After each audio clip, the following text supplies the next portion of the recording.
Baik, bismillahirrahmanirrahim. Assalamualaikum warahmatullahi wabarakatuh. Perkenalkan kelompok kami yang beranggotakan saya Aditya Mahendra Zakaria dengan dua teman saya yaitu Ahmad Afiq dan Vijay Ceza. Di sini kami akan menjelaskan terkait tugas besar mata kuliah IoT dengan kecerdasan buatan yang berjudul MOFTI, yaitu aplikasi penghitung kalori dengan step counter system.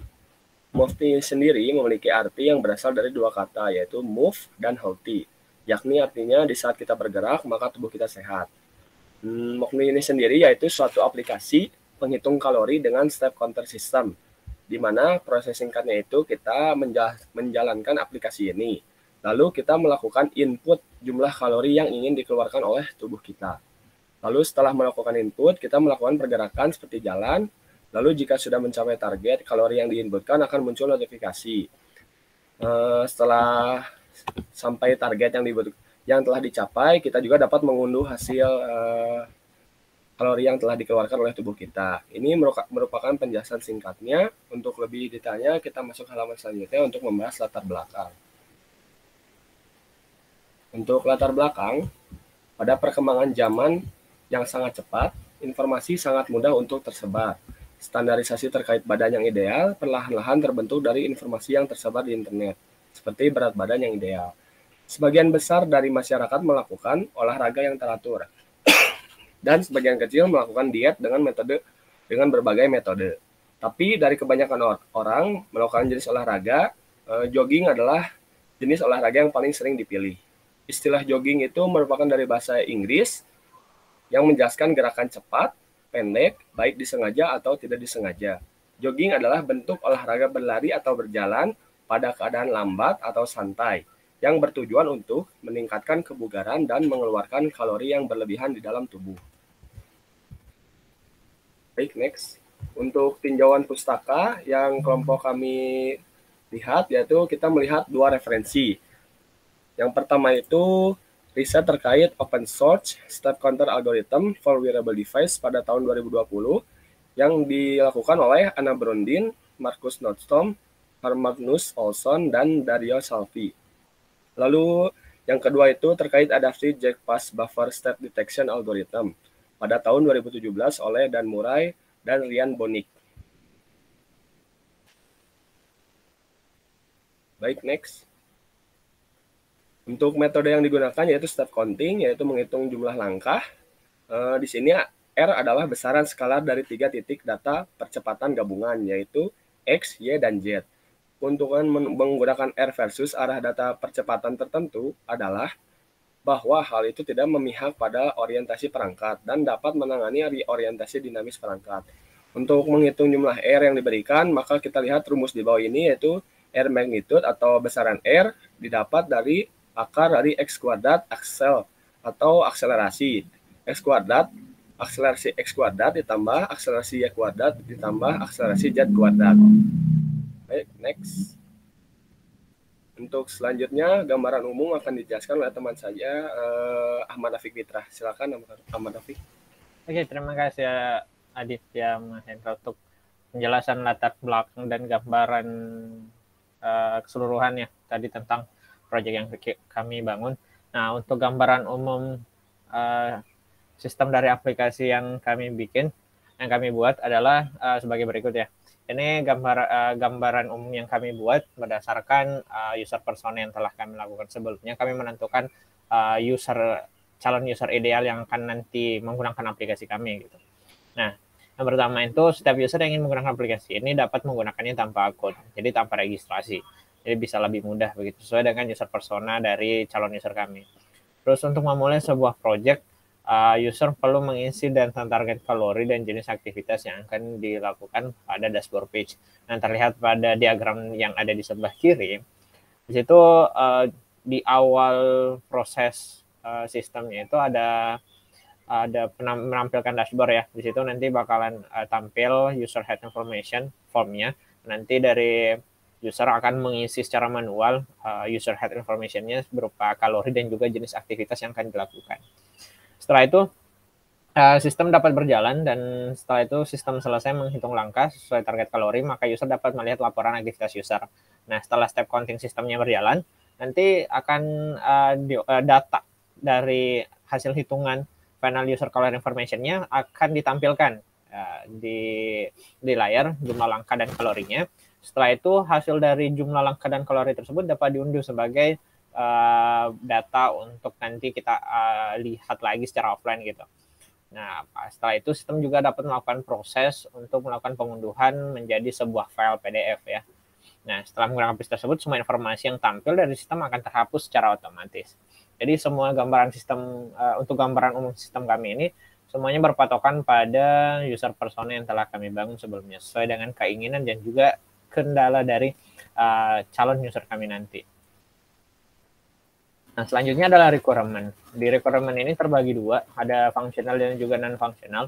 Di functional ini kami sediakan dua fitur untuk aplikasi ini. Ada fitur dashboard. Nah, di situ nanti user dapat melihat tampilan awal untuk memulai aktivitas.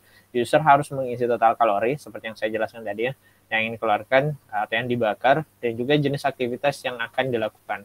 Setelah itu, fitur report atau mengunduh laporan dari aktivitas yang telah dilakukan.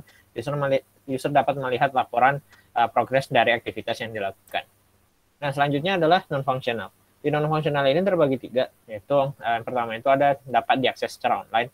User hanya dapat mengakses aplikasi dengan bantuan koneksi internet. Terus selanjutnya yang kedua adalah dapat digunakan pada sistem operasi Android. Yang ketiga, progress report dapat di-download setelah melakukan aktivitas. Nah, selanjutnya adalah sketsa desain. Nah, sketsa desain untuk aplikasi kami itu ada dua page ya, ada dua halaman.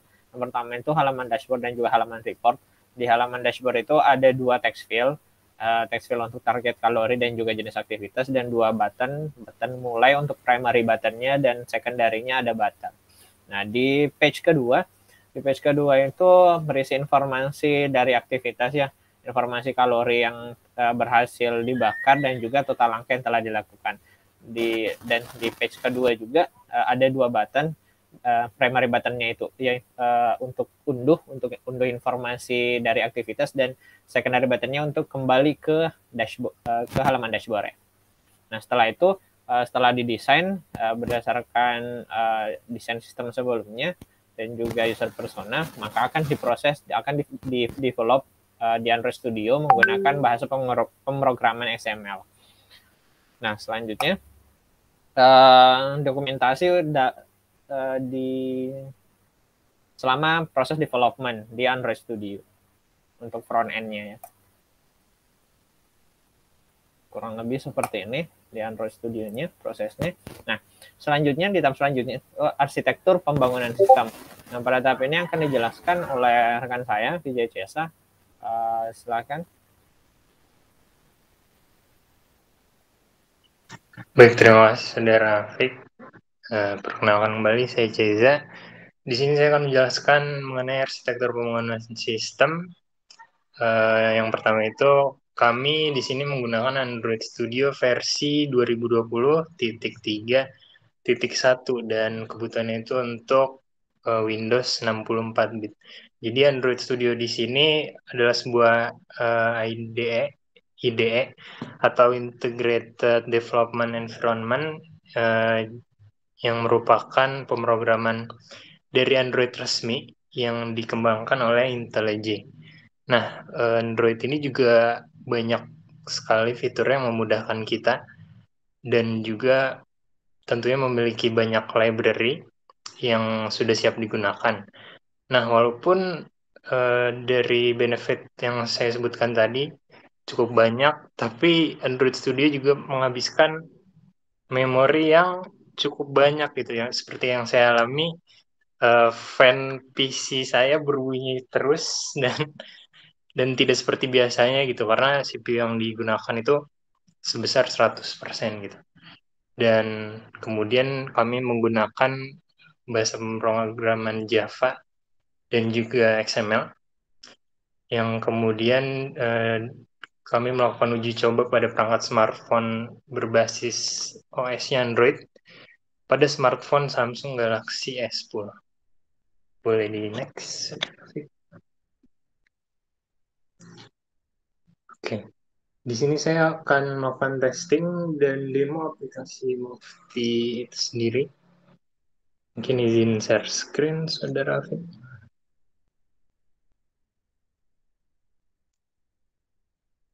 Terima kasih. Oke, di sini sudah terlihat. Nah, ini adalah icon dari aplikasi Mufti yang telah kami kembangkan. Kami langsung masuk saja dan di sini disambut dengan dashboard dari Mufti yang seperti sudah Saudara Fik dan jelaskan. Di sini kita ada text field yaitu target kalori beserta dengan jenis aktivitasnya. Saya akan memasukkan target kalori sebanyak 500 ribu mungkin ya. 1000 lebih banyak dan jenis aktivitasnya adalah mungkin berlari pagi. Nah, setelah itu langsung dapat melakukan simulasinya dengan mengklik tombol mulai ini.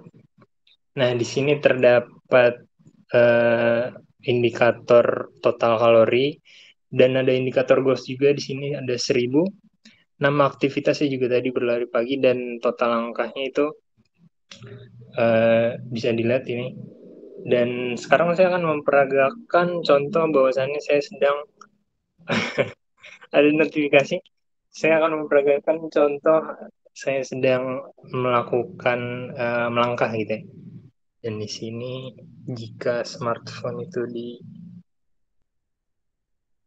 melakukan akselerasi gitu ya, X, Y, Z, itu akan bertambah. Saya akan memperagakannya terus sampai goals-nya sudah terpenuhi. Terus. Nah, jika berlari itu akan seperti ini. Akan cukup cepat perpindahan dan perhitungan. Ya, menyesuaikan dari giroskop dan juga aktivitas kita itu seperti apa. Terus sampai oke, mungkin udah cukup ya. Nah, di sini goals itu 1000 dan bisa dilihat kalori yang telah kita bakar dan keluarkan itu ada 1072 kalori, di mana langkah yang dibutuhkan itu tadi ya, 67 langkah dan kita mengklik di sini unduh. Nah, di sini terdapat report, selamat kamu telah mencapai targetmu. Sebanyak 1072 kalori, total angka 67. Nah, selain itu, sistem kami juga mengembangkan untuk dapat melihat report dengan basis format file PDF seperti ini. Mungkin cukup minim tampilannya, namun di sini dapat dilihat informasi terkait mengenai apa yang telah kita lakukan tadi pada aplikasi Mufti itu sendiri. Mungkin seperti itu demonya. Boleh dikembalikan lagi kepada Saudara Adit. Terima kasih. Ya, terima kasih untuk Vijay dan Ahmad Rafiq terkait penjelasan mengenai tugas besar ini.